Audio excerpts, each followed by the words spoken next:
പരസ്പരം മിഴികൾ കോർത്തു നിൽക്കുന്ന വേളയിൽ തനിക്ക് ചുറ്റുമുള്ള എല്ലാം തന്നെ അവർ മറന്നു. ഭൂമിയിൽ പെയ്യുന്ന മഴയ്ക്ക് പോലും പ്രണയത്തിന്റെ ഗന്ധം വന്ന് നിറഞ്ഞു. ഫോൺ വീണ്ടും നിർത്താതെ അടിച്ചുകൊണ്ടിരുന്നു. പെട്ടെന്നുണ്ടായ ഒരു ഉൾപ്രേരണയാൽ അവൾ അവനിൽ നിന്നും അകന്നു മാറി. മഴയും തോർന്നു തുടങ്ങി. മെല്ലെ ഒരിളം കാറ്റു വീശി.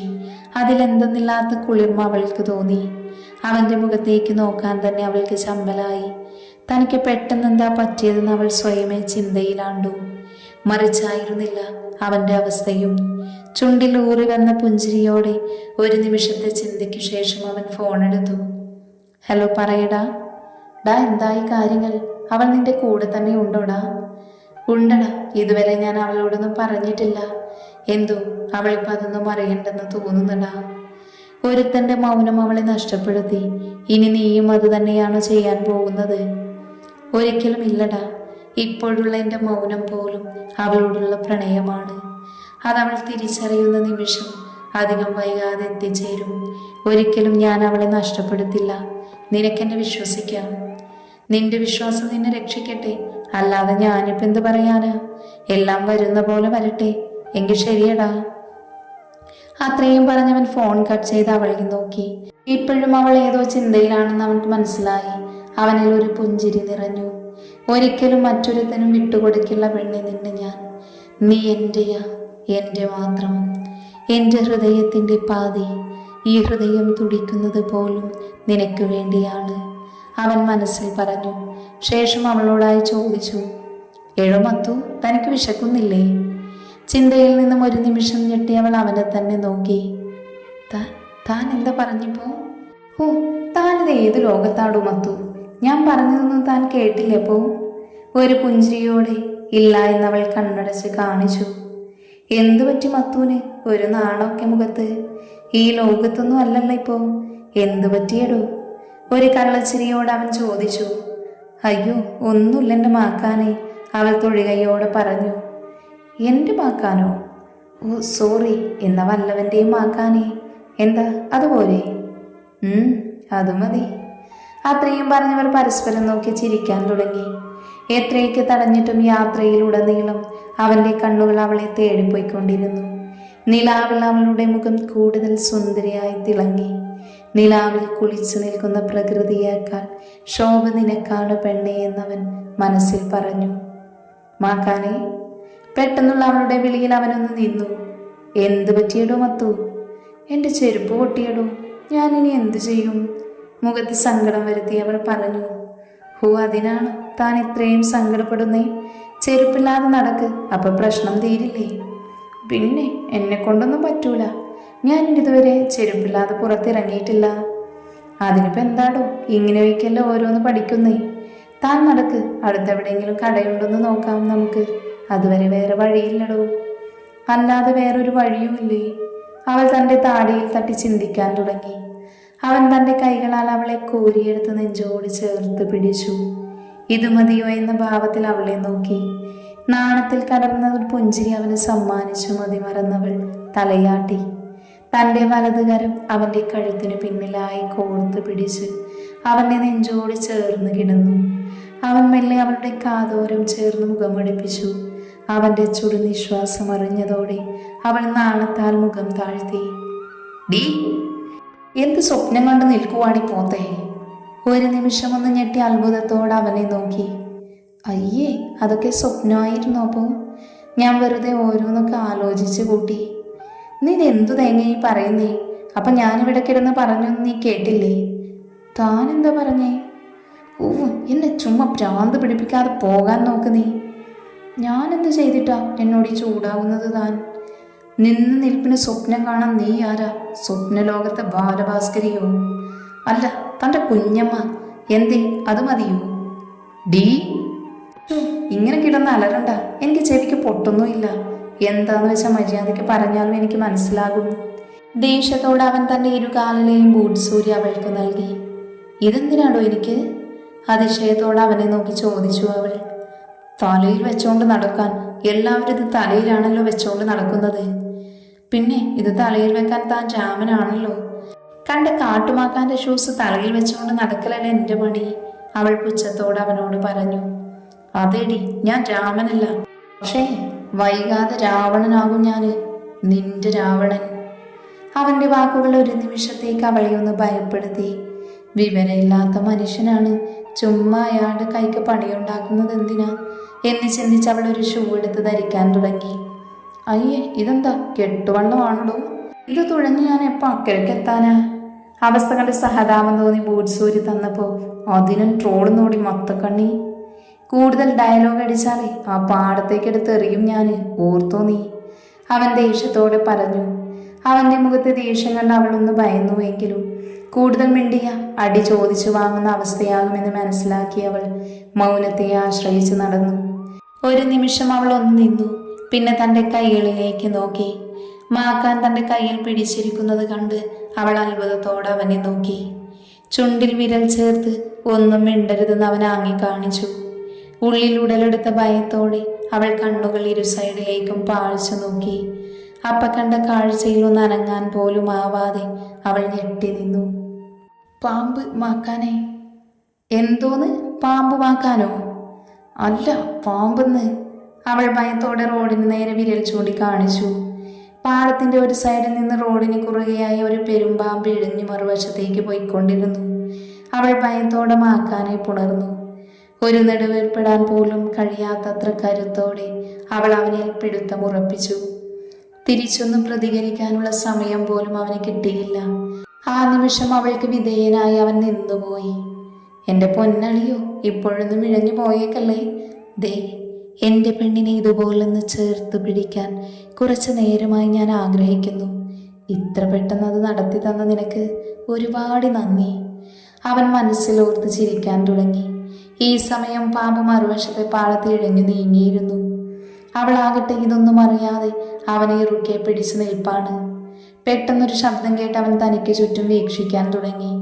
മെല്ലെ മുഖം ഉയർത്തി എന്തായെന്ന ഭാവത്തിൽ അവൾ അവനെ നോക്കി. നീ ഒന്ന് ശ്രദ്ധിച്ചേ, എന്തോ ഒരു ജീവിയുടെ സൗണ്ട് കേൾക്കുന്നില്ലേ? അത് ജീവിയുടെ സൗണ്ടല്ല, ഞാൻ കരഞ്ഞ സൗണ്ടാ, അവൾ ഒരു വിതുമ്പലോടെ പറഞ്ഞു. പട്ടി ഓളിയുടുന്ന പോലെയാണല്ലോ നീ കരയുന്നത്, കഷ്ടം. അവൻ തൻ്റെ കൈകൾ താടിയിൽ വെച്ചുകൊണ്ട് അവളെ നോക്കി പറഞ്ഞു.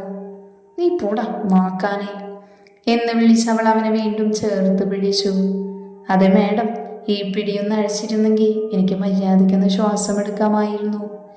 അപ്പോഴാണ് താൻ മാക്കാനെ ഇറുക്കെ പിടിച്ചിരിക്കുവാണ് എന്ന ബോധം അവൾക്ക് വന്നത്. ഒരു ചമ്മിയ ചിരിയോട് അവൾ അവനിൽ നിന്നും കൈകൾ പിൻവലിച്ചു. അത് ഞാൻ പെട്ടെന്ന് പാമ്പു. അവൾ വാക്കുകൾ തപ്പി തടഞ്ഞ് എന്തൊക്കെയോ പറയാൻ ശ്രമിച്ചു. മതി, താൻ പറഞ്ഞ് ബുദ്ധിമുട്ടേണ്ട, എനിക്ക് മനസ്സിലായി. ഒരു കള്ളച്ചിരിയോട് അവൻ തൻ്റെ താടിയിൽ തടവിക്കൊണ്ട് പറഞ്ഞു. ചമ്മിയൊരു ചിരി സമ്മാനിച്ചവൾ വീണ്ടും റോഡിലേക്ക് നോക്കി.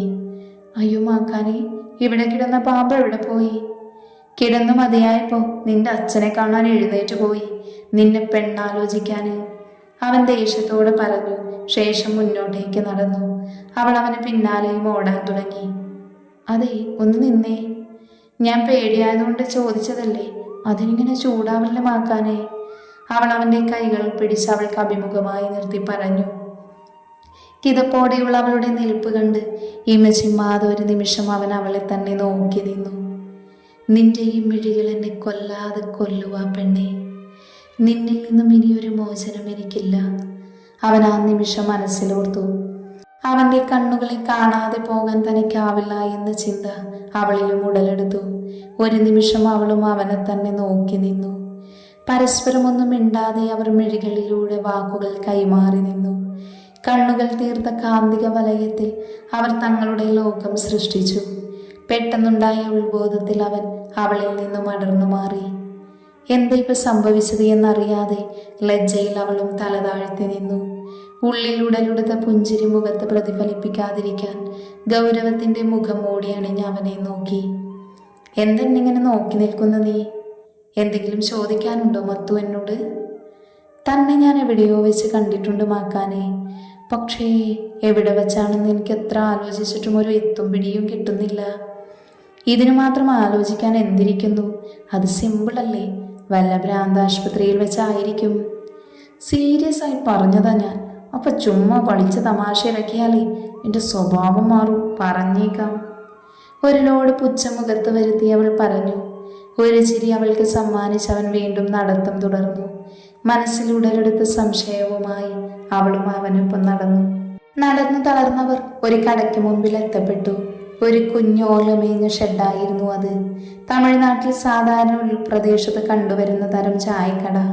മത്തു, നല്ല വിശപ്പുണ്ട്, കഴിക്കാൻ എന്തെങ്കിലും കിട്ടുമോന്ന് നോക്കാം. അവൻ ധൃതിയിൽ കടയിലേക്ക് കയറി.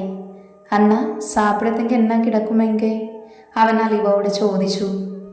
അയ്യോ മണ്ണിച്ചിടുங்க തമ്പി, കട മുഴുവൻ ടൈമായിരിക്ക്, വേണമെന്നാ 6 ദോശ ഇருக்கு, അത് പോതുമാ ഉനക്ക്? ഏതിരുന്നാലും പറവായില്ലേ, സീക്രം കൊടുങ്ങണ്ണ, അവളോ പസിക്കത്. അവൻ കടയിൽ നിന്ന് ഇറങ്ങി അവൾ അരികിലേക്ക് നടന്നു. എടോ മത്തു, കട മൂന്നാൻ ടൈമായി, അതുകൊണ്ട് ദോശ മാത്രമേ ഉള്ളൂന്നാ പറയുന്നേ. അയ്യോ, ഫ്രൈഡ് റൈസ്, ചില്ലി ചിക്കൻ അങ്ങനെയൊന്നും ഇല്ലേ ഇവിടെ? അവൾ ആകാംക്ഷയോടെ ചോദിച്ചു. പിന്നെ എന്തിനാ കുറയ്ക്കുന്നേ? പെപ്പർ ചിക്കനും ഗാർലിക് ചിക്കനും ബട്ടർ ചിക്കനും ഒക്കെ ഉണ്ട്. ഏതാ വേണ്ടെന്ന് മാത്രം എൻ്റെ മത്തു പറഞ്ഞാൽ മതി. കളിയാക്കല്ലേ മാക്കാനെ, വിശന്നിട്ടല്ലേ? വിശപ്പിൻ്റെ വിളിയാണോ ഈ കേട്ടത്? എടി, ആദ്യം കിട്ടിയത് കഴിക്കാൻ പഠിക്ക്. ഒരു നേരത്തെ അന്നത്തിന് വേണ്ടി കഷ്ടപ്പെടുന്നവർക്ക് ഇതിൻ്റെ വിലയറിയൂ. അതൊന്നും നിനക്ക് മനസ്സിലാവില്ല. ഒരു വഴിയുമില്ല. വെറുതെ കുറെ ഫുഡ് വേസ്റ്റ് ആക്കി കളയാനല്ലാതെ വേറെന്തറിയാ നിനക്ക്? എന്നിട്ട് ചോദിക്കുമ്പോൾ പറയും ഡയറ്റാണ് എന്നൊക്കെ. നിനക്ക് വേണമെങ്കിൽ വാ, എനിക്ക് ഏതായാലും നല്ല വിശപ്പുണ്ട്. ഇനി ഇതൊക്കെ മാഡത്തിൻ്റെ സ്റ്റാറ്റസിന് പറ്റിയില്ല എങ്കിലേ അങ്ങോട്ട് മാറി നിന്നു, ഞാൻ കഴിച്ചിട്ട് വന്ന് വിളിച്ചോളാം നിന്നെ. അയ്യോ, എനിക്ക് എന്തായാലും മതി എന്ന് പറഞ്ഞ് മനസ്സോടെ അവൾ അവനോടൊപ്പം കടയിൽ കയറി. ശേഷം അവൻ തൊട്ടടുത്തായിരുന്നു. മുന്നിലായി നിരത്തി വെച്ച പ്ലേറ്റിൽ ദോശയും സാമ്പാറും ചട്നിയും വിളമ്പി വെച്ചിരിക്കുന്നു. ഒരു നിമിഷം ഒന്ന് മടിച്ചു നിന്ന് അവൾ മാക്കാനെ ഒന്ന് നോക്കി. അവനിതൊന്നും ശ്രദ്ധിക്കാതെ കയ്യിലിരുന്ന കട്ടൻ കാപ്പി ഊതി ഊതി കുടിച്ചുകൊണ്ടിരിക്കുന്നു. അവൾ മടുപ്പോടെ അതിൽ നിന്നും ഒരു നുള്ളു വായിൽ വെച്ചു. വീണ്ടും അത് തുടർന്നുകൊണ്ടിരുന്നു. ലാസ്റ്റ് പീസ് വായിലേക്ക് വെച്ചു കഴിഞ്ഞാണ് അവൾ ബോധത്തിലേക്ക് വന്നത്. തൻ്റെ പ്ലേറ്റ് ശൂന്യമായി കണ്ടവൾ ഒളികണ്ണാലെ അവനെ ഒന്ന് നോക്കി. മെല്ലെ ഓരോ വിരലിൽ പറ്റിയിരിക്കുന്ന അംശത്തെ വായിലാക്കാൻ തുടങ്ങി. അവളുടെ ചേഷ്ടകൾ വീക്ഷിച്ചുകൊണ്ടിരുന്ന അവനിൽ അതൊരു പുഞ്ചിരി ഉളവാക്കി. മെല്ലെ അവളെ ഒന്ന് നോക്കി അവനും. എനിക്കൊന്ന് വിശപ്പ് തോന്നുന്നില്ല മത്തു. മത്തു വേണമെങ്കിൽ എൻ്റെ ഫുഡ് കൂടി കഴിച്ചോ? അയ്യോ, അത് വേണ്ട, താൻ കഴിച്ചോ മാക്കാനെ, അവൾ വിനയത്തോടെ പറഞ്ഞു. ഫോർമാലിറ്റിയുടെ ആവശ്യമൊന്നും നമ്മൾക്കിടയിൽ വേണ്ട. തനിക്ക് വേണമെന്ന് തൻ്റെ മുഖത്തുനിന്ന് എനിക്ക് മനസ്സിലാകും. താൻ മടിച്ചു നിൽക്കണ്ട, എടുത്തു കഴിച്ചോ. ഒരു കള്ളച്ചിരിയോടെ അവൾ അവൻ്റെ പേറ്റിലുള്ള ദോശ കൂടി കഴിക്കാൻ തുടങ്ങി. തൊട്ടടുത്ത ബെഞ്ചിൽ തങ്ങളെ വീക്ഷിച്ച് കമൻ്റടിക്കുന്ന ആളുകളെ അവൻ ശ്രദ്ധിക്കാൻ തുടങ്ങി. ഡാ മച്ചി, അങ്കപ്പ ആരടാ, ഒരു സൂപ്പർ ഫിഗർ, എന്നെ ഒരു ലുക്കാ, ദേവതമാരി ഇരിക്കു. കൂട്ടത്തിലുള്ള ഒരുത്തൻ്റെ കമൻ്റടി കേട്ട് അവനിൽ ദേഷ്യം ഉടലെടുത്തു. 4 പേരടങ്ങുന്ന ഒരു ഗ്യാങ്ങായിരുന്നു അത്. കാതിൽ സ്റ്റഡ് അണിഞ്ഞ് കൂട്ടത്തിൽ ലീഡറെന്ന് തോന്നിക്കുന്നയാൾ മെല്ലെ അവർക്കരികിലേക്ക് നടന്നെടുത്തു. അയാൾ അവൾക്കടുത്തായി കുഞ്ഞിന്നും അവളുടെ പ്ലേറ്റിൽ ദോശ ഒരു പീസെടുത്ത് വായിൽ വെച്ചു. അയാളെ കണ്ട മാത്രയിൽ തന്നെ അവളൊന്ന് ഭയന്നു. ശേഷം ആക്കാനെ നോക്കി. അവനാകട്ടെ ചായ കുടിച്ച് പുറത്തേക്ക് നോക്കിയിരിക്കുവാണ്. ഇയാളെന്ത് മനുഷ്യനാ, ഒരു ഭ്രാന്തൻ അടുത്ത് വന്നിങ്ങനെ പെരുമാറിയിട്ടൊന്നും മൈൻഡ് പോലും ചെയ്യാതിരിക്കുന്നു. എൻ്റെ ദീപുവേട്ടനായിരുന്നെങ്കിൽ ചുവരിൽ നിന്ന് ഈ ഭ്രാന്തനെ വടിച്ചെടുക്കേണ്ടി വന്നേനെ ഇപ്പോൾ എന്ന് മനസ്സിലോർത്ത ശേഷം ഭയത്തോടെ മാക്കാൻ്റെ അരികിലേക്ക് കുറച്ചുകൂടെ ചേർന്നിരുന്നു. എന്നമ്മ ഉനക്ക് എന്നെ പിടിക്കലയാ, ഞാനും അഴകാതന്നെ ഇருக்கு, കൊഞ്ചം സാപ്പാട് എനിക്ക് ഊട്ടി വിടുവിയാ, അവളും പസിയോട് താൻ ഇருக்கு എന്ന് പറഞ്ഞ് അയാൾ മത്തുവിൻ്റെ കയ്യിൽ കയറി പിടിച്ചു. ഒരു നിമിഷം എന്തു ചെയ്യണമെന്നറിയാതെ അവൾ മാക്കാനെ നോക്കി. എന്തു നോക്കി നിൽക്കുവാടി, അടിക്കടി അവൻ്റെ കരണം നോക്കി. അവൻ്റെ ആജ്ഞ കേട്ട് അവൾ മെല്ലെ ഒന്ന് തലയാട്ടി. ശേഷം കൈ ആ ഭ്രാന്തനിൽ നിന്ന് വലിച്ചൂരി അവൻ്റെ കരണത്തിൽ പാഞ്ഞൊരടി കൊടുത്തു. അടി കൊണ്ടയാൾ വേദനയോടെ കവിൾ തടവി. ശേഷം ദേഷ്യത്തോടെ അലറി അവൾക്ക് നേരെ നിന്നു. ഡി, അവൻ ദേഷ്യത്തോടെ എന്തൊക്കെയോ പറഞ്ഞ് അവളുടെ കവിളിലേക്ക് ആഞ്ഞു കൈവീശി. ഒരു നിമിഷം പേടിച്ചവൾ തൻ്റെ കണ്ണുകൾ ഇറുക്കെ അടച്ച് കൈകൾ ഇരുചെവിയിലും ചേർത്തു നിന്നു. അടി പ്രതീക്ഷിച്ച് നിന്നിട്ടുമൊന്നും സംഭവിച്ചില്ലെന്ന തിരിച്ചറിവിൽ അവൾ മെല്ലെ മിഴികൾ തുറന്നു. കൺമുന്നിൽ കണ്ട കാഴ്ച വിശ്വസിക്കാനാവാതെ അവൾ അത്ഭുതത്തോടെ മാക്കാനെ നോക്കി. മാക്കാൻ തനിക്ക് നേരെ ഉയർത്തി അയാളുടെ കൈ തടഞ്ഞിരിക്കുന്നു. ഡി മൊത്തം, നിന്റെ കണ്ണിലിപ്പോൾ ഈ ഭയം ഇനി നിന്നിൽ കണ്ടുപോകരുത് ഞാൻ. എന്തിനേയും തൻ്റെ അടുത്തോരെ നേരിടുന്ന പെണ്ണിനെയായി എനിക്കിഷ്ടം. ഞാൻ പറഞ്ഞതിൻ്റെ മൊത്തവും മനസ്സിലായല്ലോ അല്ലേ? മനസ്സിലായി എന്ന ഭാവത്തിൽ അവൾ തലകുലുക്കി. മാക്കാൻ അയാളുടെ കൈ പിടിച്ച് തിരിച്ചു. എല്ലൊടിയുന്ന ശബ്ദം കേൾക്കുമെന്ന് പ്രതീക്ഷിച്ച് അവൾ വീണ്ടും കണ്ണുകൾ മൂടി. പക്ഷെ അതിലും ഉറച്ച ശബ്ദത്തോടെ വേദനയാൽ നിലവിളി തുടങ്ങി. കൂടിയുണ്ടായിരുന്ന ബാക്കിയുള്ളത് മാക്കാന്റെ അടുത്തേക്ക് വരാതെ പേടിച്ച് മാറി നിന്നു. ആ കാഴ്ച കണ്ടവൾക്ക് ചിരിയാണ് വന്നത്. അവൾ മാക്കാനെ ഉറ്റുനോക്കി. അവളിപ്പോഴും കെട്ടടങ്ങാത്ത കലയാണ് കാണാൻ കഴിഞ്ഞത്. അവന്റെ ദേഷ്യം കാണുമ്പോൾ അറിയാതെ തന്നെ അവനിൽ അലിയുന്നു എന്നൊരു തോന്നല് അവളിൽ ഉടലെടുത്തു. ഡോ പൊണ്ണ് എന്നതായി തങ്കച്ചി, അവൾ അൻപാനെ ബാധിക്കണം. അതുതോ ഒരു നല്ല ആമ്പിളയുടെ പൊറുപ്പ്. ഉനക്ക് പുരിച്ചതാ? അയ്യോ, പുരിഞ്ചിരിച്ചു എണ്ണേ. വലിക്കതൊക്കെ കൈവിട് പ്ലീസ്. അയാൾ വേദനയോടെ കരയാൻ തുടങ്ങി. മതിമാക്കാനെ, വിട്ടേക്ക്. ഇനി എന്തെങ്കിലും ചെയ്ത് ചുമ്മാ പ്രശ്നം ഉണ്ടാക്കേണ്ട. നമുക്ക് പോകാം. ഓക്കെ, ഇപ്പം നീ പൊയ്ക്കോ. ബട്ട് ഇനി ഇവളെയോ മറ്റൊരു പെണ്ണിനെയോ നീ ഇങ്ങനെ വല്ലതും ചെയ്തെന്നറിഞ്ഞ ബാക്കി അപ്പത്തൊരു മനസ്സിലായോടാ? ഒരു വാണിംഗ് പോലെ അയാളോട് പറഞ്ഞു. അവൻ തിരിച്ചു ബെഞ്ചിൽ വന്ന് ബാഗ് എടുത്ത് അതിൽ പറ്റിയിരുന്ന പൊടി തട്ടിക്കളഞ്ഞുകൊണ്ടിരുന്നു. ഒന്നും മനസ്സിലാവാതെ അവൾ വായും പൊളിച്ച് മാക്കാനെ നോക്കി നിന്നു. ആ നിൽപ്പ് കണ്ടവൾ ചിരിക്കാൻ തുടങ്ങി. എന്തടി ഇതിനു മാത്രം ചിരിക്കാൻ നിനക്ക്? മാക്കാൻ ദേഷ്യത്തോടെ ചോദിച്ചു. അല്ല, അത് തമിഴനാ, മലയാളിയല്ല. അതയാൾക്കൊന്നും മനസ്സിലാവാതെ അവൾ പേടിയോടെ പറഞ്ഞൊപ്പിച്ചു. അവളുടെ പേടിച്ചരണ്ട മുഖം കണ്ട് അവനിൽ ചിരി വിടർന്നു. എന്നാ മാഡം വാ, നമുക്ക് പോകാൻ നോക്കാം. പോക്കറ്റിൽ നിന്ന് പൈസ എടുത്ത് കടക്കാരന് നൽകി അവളോടായി പറഞ്ഞു. അണ്ണ, ഇങ്ങ് പക്കത്തിൽ ബസ് സ്റ്റോപ്പിൽ ഏതാവത് ഇരിക്കുங்களா? ஆமா, இங்க பக்கத்தில் 1 കിലോമീറ്റർ പോണ് ഒരു ബസ് സ്റ്റോപ്പ് ഇருக்கு. സീക്രമാ പോണേ, ഏതാവത് ബസ് കിടക്കും. ശരി അണ്ണേ, ரொம்ப താങ്ക്സ്. മത്തു വാ പോകാം. മാക്കാൻ അവൾക്ക് അഭിമുഖമായി നിന്ന് പറഞ്ഞു. ഏതോ ചിന്തയിൽ മുഴുകിയിരുന്നവൾ പെട്ടെന്ന് ഞെട്ടി പോകാമെന്ന ഭാവത്തിൽ തലയാട്ടി. അവൻ തൻ്റെ വലതുകൈ അവൾക്ക് നേരെ നീട്ടി. ഒരു നിമിഷത്തെ ചിന്തയ്ക്ക് ശേഷം അവൾ തൻ്റെ കൈ അവൻ്റെ കയ്യിൽ കോർത്തു. ഇനിയൊരിക്കലും ഈ കൈകൾ ഞാൻ വിടില്ല. എന്നിലെ ജീവന്റെ അവസാന തുടിപ്പ് വരെയും നീ എന്നോട് തന്നെ ചേർന്നിരിക്കും എന്ന ഉറപ്പോടെ മുഖത്തൊരു പുഞ്ചിരിയായി അവൻ ആ കൈകളെ കൂടുതൽ ശക്തിയിൽ ചേർത്ത് പിടിച്ചു.